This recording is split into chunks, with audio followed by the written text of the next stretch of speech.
এবার ছাত্র উপদেষ্টা মাহফুজ আবদুল্লাহ এবং আসিফ মাহমুদ সজীব ভুঁইয়ার পদত্যাগ চাইলেন এনসিপি থেকে। এনসিপির একজন নেত্রী একেবারে সরাসরি বললেন তাদের পদত্যাগ করা উচিত। কেন হঠাৎ করে নিজেরাই নিজেদের বিরুদ্ধে এমন কথা বলছেন? নানা সময়ে এনসিপির নানা রকমের বক্তব্যই আমরা শুনছি। মাহফুজ আবদুল্লাহ এবং আসিফ মাহমুদ সজীব ভুঁইয়ার পদত্যাগ কেন চাওয়া হচ্ছে সেই আলোচনাটা করার চেষ্টা করব, বোঝার চেষ্টা করব পেছনের কারণটা কি। উপদেষ্টা আসিফ মাহমুদ সজীব ভুঁইয়া এবং মাহফুজ আবদুল্লাহ এই দুইজনের পদত্যাগ চাওয়া হয়েছে। এই দুজনের পদত্যাগ চেয়েছেন এনসিপির যুগ্ম আহ্বায়ক তাসনুভা জাবিন। তিনি ফেসবুকে স্ট্যাটাস দিয়ে এই দুইজনের পদত্যাগ চেয়েছেন। তাদের উদ্দেশ্যে বলেছেন, আপনারা পদত্যাগ করে সাধারণ মানুষের কাতারে এসে দাঁড়ান। অর্থাৎ সাধারণ মানুষ আপনাদের চাইছে, সাধারণ মানুষের কাতারে এসে দাঁড়ালে আপনারা অনেক কিছু বুঝতে পারবেন, সরকারে থেকে আপনারা অনেক কিছু বুঝতে পারবেন না। এটাই মূলত তার ভাষ্য। কি লিখলেন তিনি আজকেই দুপুরে একটা ফেসবুক পোস্ট দিয়েছেন, সেখানেই এই আহ্বানটা জানিয়েছেন, পদত্যাগের দাবি করেছেন। বলেছেন, জুলাইয়ের আগের সাধারণ জনগণের কাতারের তাসনুবা হয়ে বলছি, মাহফুজ আর আসিফের সরকার থেকে সরে আসা উচিত। আবার রাজপথে জনগণের পাশে দাঁড়ানো উচিত। তারা যে সরকারের অংশ, সেই সরকার আর অভ্যুত্থানপন্থী নাই, অর্থাৎ সরকার আর তাদের পক্ষে নেই। এই কারণে এই সরকারে তাদের আর থাকা উচিত না, এমনটা বলছেন তাসনুবা। আপনাদের আর মানাচ্ছে না, ওখানে সরে এসে জনগণকে আশ্বস্ত করেন, জুলাইয়ের শহীদদের কাছে দায়বদ্ধ থাকেন। জুলাই আন্দোলনের আসামিদের যে বিচার, সেই বিচারের ইঙ্গিত করেছেন তিনি। বলেছেন, আমি এতই মর্মাহত, শহীদ আহতদের কেমন লাগছে, তাদের চোখের সামনে আসামিরা দাপটের সাথে মাথা উঁচু করে পালাচ্ছে।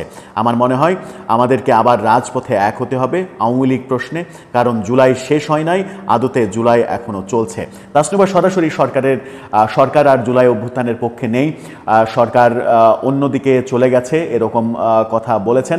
এবং তাসনুবার এই কথাকে যদি আমরা একটু প্রসারিত করি, তাহলে গণ অধিকার পরিষদের সাধারণ সম্পাদক রাশেদ খান তিনি সরাসরি অভিযোগ করেছেন। আবার তার অভিযোগে দেখা যাচ্ছে যে তিনি বলেছেন যে প্রথা ভেঙে আমি যে নিয়মিত সরকারের বিরোধিতা করি, সেটা আজকে আব্দুল হামিদ যখন পালিয়ে গেছেন তখন আরও প্রাসঙ্গিক হয়। আমি আগেই বলেছি, সরকারের ভেতরে, উপদেষ্টার ভেতরে আওয়ামী লীগ লুকিয়ে আছে, আওয়ামী লীগের দোসররা এই সরকারে রয়েছে এবং এই সরকারের মধ্য থেকে আওয়ামী লীগ পুনর্বাসনের চেষ্টা করছে। তাসনুবা বলছেন যে এই সরকার আর অভ্যুত্থানের পক্ষে নেই, অভ্যুত্থানের বিপক্ষে চলে গেছে। সরকার অভ্যুত্থানের বিপক্ষে কি কি কাজ করলো সেটাই এখন দেখার বিষয়। আসলে সরকার কি আদৌ আওয়ামী লীগের পুনর্বাসন কাজ করছে, আওয়ামী লীগকে সহযোগিতা করছে? একটা আলোচনা শুধু রয়েছে আওয়ামী লীগকে পরোক্ষভাবে সহযোগিতা করার, সেটা হচ্ছে নির্বাচন পিছিয়ে দেয়া। নির্বাচন পিছিয়ে দিলে আওয়ামী লীগের লাভ হবে, এই কথা আমরা আর একটা ভিডিওতে বলেছি। সেটা আওয়ামী লীগের স্বার্থে করা হচ্ছে না, এনসিপির স্বার্থেই করা হচ্ছে, যে এনসিপি যেন গুছিয়ে উঠতে পারে, সময় নিয়ে গুছিয়ে উঠতে পারে। সেই স্বার্থে কাজ করতে গিয়ে সেটা আওয়ামী লীগের হয়ে আসলে ব্যাকফায়ার করছে, মিসফায়ার হয়ে যাচ্ছে। ব্যাপারটা আওয়ামী লীগের সুবিধার কাজ হয়ে যাচ্ছে। এই একটা ইস্যুতেই না জানতেই সরকার আওয়ামী লীগের হয়ে হয়তো কাজ করছে, কিন্তু সেটা তো এনসিপির পক্ষে কাজ করতে গিয়েই হচ্ছে। তাহলে এনসিপি এত ক্ষেপলো কেন সরকারের উপরে? এনসিপি যে কোনো মূল্যে আওয়ামী লীগকে নিষিদ্ধ করতে চায়, আওয়ামী লীগকে নিশ্চিহ্ন করতে চায়, মুজিববাদের পতন চায়, এই চাওয়াগুলো কি আদৌ পূরণ হওয়ার মতো চাওয়া? আওয়ামী লীগও তো চেয়েছিল বিএনপিকে নিষিদ্ধ করতে, আওয়ামী লীগের বহু পর্যায়ে দাবি উঠেছিল বিএনপিকে নিষিদ্ধ করতে, বিএনপিকে নাজেহাল করে রেখেছিল 15 বছর। তাতে কি বিএনপি বিলীন হয়ে গেছে, বিএনপিকে থামানো গেছে, নাকি বিএনপির জোয়ার আরও এখন বেড়েছে?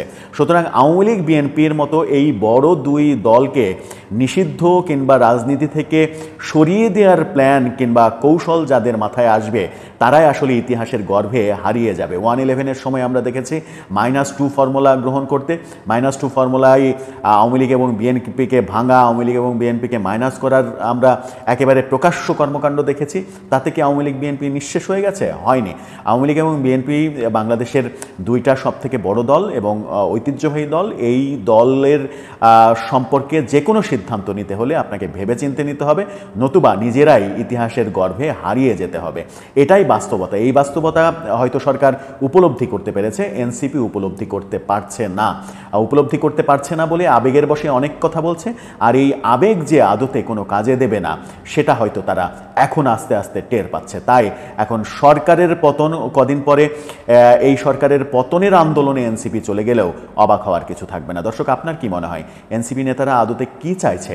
এই যে উপদেষ্টাদের আবার পদত্যাগ করতে চাইছে, তারা সরকারের ভেতরে থেকে এনসিপিকে যেভাবে সহযোগিতা করতে পারছে, সেটা কি পদত্যাগ করে সাধারণের কাতারে এসে সেই কাজটা করতে পারবে? এতে কি এনসিপিরই ক্ষতি হবে না?